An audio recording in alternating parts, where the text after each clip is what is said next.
नमस्कार, मी विलास बडे। या बुलेटिनमध्ये आपल्या सगळ्यांचं स्वागत। बुलेटिनच्या सुरुवातीला राजकीय क्षेत्रातून एक महत्त्वाची बातमी। काँग्रेसचे माजी खासदार प्रतापराव भोसले यांचा मुलगा मदन भोसले यांनी भाजपमध्ये प्रवेश केलेला आहे। साताऱ्यात भुईज इथल्या साखर कारखान्याच्या एका कार्यक्रमात मुख्यमंत्र्यांच्या उपस्थितीत त्यांनी भाजपमध्ये प्रवेश केलेला आहे।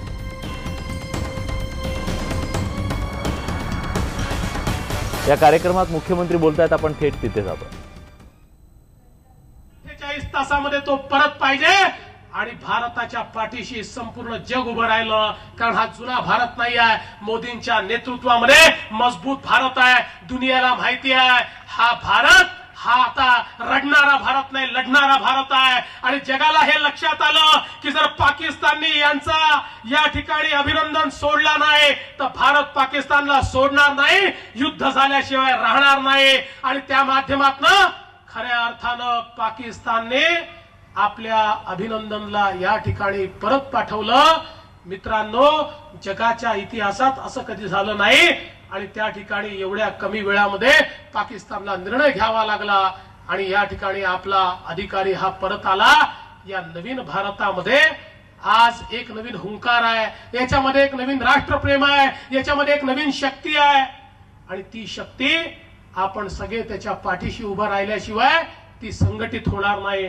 आजचा जो कार्यक्रम मदन दादा आपण घेतला स्मारक तयार करण्याचा, याच्या पाठीमागे तीच शक्ती आहे, तीच राष्ट्रभक्ती आहे। आमच्या शहीदांना आणि त्यांच्या परिवारांना आम्हाला सांगायचं आहे की तुमच्या परिवारातला एक व्यक्ती गेला पण काळजी करू नका, 125 कोटी भारतीय तुमचा परिवार आहे, यातला एक एक माणूस तुमच्या पाठीशी उभा राहील। आणि मी खरोखर आमच्या या कारखान्याच्या कर्मचाऱ्यांना हात जोडून साष्टांग त्यांना दंडवत करतो की ज्यांनी हा निर्णय घेतला की आमचा पगार हो का न हो, पण आमच्या सैनिकांकरता आमचा 1 दिवसाचा पगार आम्ही त्या ठिकाणी द्यायला तयार आहोत। आणि हा पगार तुम्ही दिला, मी तुम्हाला एवढंच सांगतो, या पगाराची अमाऊंट किती आहे महत्वाचं नाही आहे, त्याच्यात पैसे किती आहे महत्वाचं नाही आहे, याच्यात महत्वाची आहे तुमची भावना।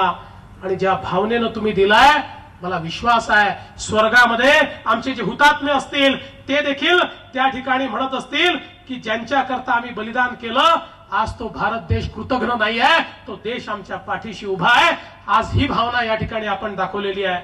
आणि म्हणून आजच्या कार्यक्रमामध्ये एक मनस्वी आनंद मला झालाय। एकीकडे दादांसारखा सहकारी नेता आज आम्हाला या ठिकाणी प्राप्त झाला की जो नेता आता याच्या पुढे हा जो राष्ट्रयज्ञ या भारताला 21व्या शतकातला बलशाली भारत तयार करण्याकरता, मजबूत भारत तयार करण्याकरता, शेवटचा माणूस, गरीब आणि शेतकरी याच्या जीवनामध्ये परिवर्तन करण्याकरता जो या भारतामध्ये यज्ञ सुरू झालाय, आता त्या यज्ञामध्ये एक अजून सेनापती दादांच्या रूपाने आम्हाला मिळाला। त्यामुळे आता हा यज्ञ या ठिकाणी अत्यंत वेगाने पुढे जाईल आणि मोदीजींच्या नेतृत्वामध्ये बलशाली भारत, ज्या भारतामध्ये गरिबी नाही आहे, भूकमरी नाही आहे, बिमारी नाही आहे, भ्रष्टाचार नाही आहे, अनाचार नाही आहे, दुराचार नाही आहे, अत्याचार नाही आहे, अशा प्रकारचा भारत हा आता आपण तयार केल्याशिवाय राहणार नाही। आणि म्हणून या कार्यक्रमाच्या निमित्ताने मी मनपूर्वक समाधान व्यक्त करतो की या कार्यक्रमात मला यायला मिळालं। आणि दादा, तुमचे आभार मानतो, या कार्यक्रमात तुम्ही आम्हाला निमंत्रित केलं। मी असेल, बापू असतील, चंद्रकांत दादा असतील, आम्ही सगळे आपल्याला धन्य मानतो की आज या सोहळ्याचे आम्ही साक्षीदार आहोत।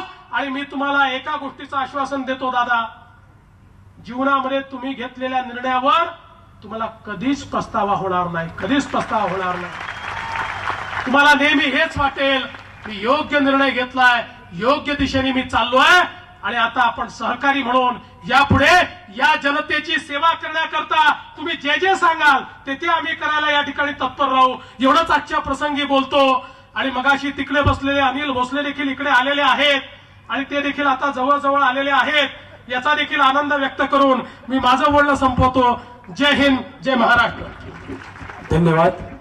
यानंतर या कार्यक्रमाचा आभार प्रदर्शन करतील व्हाईस चेअरमन सन्माननीय गजानन बाबर भाऊ।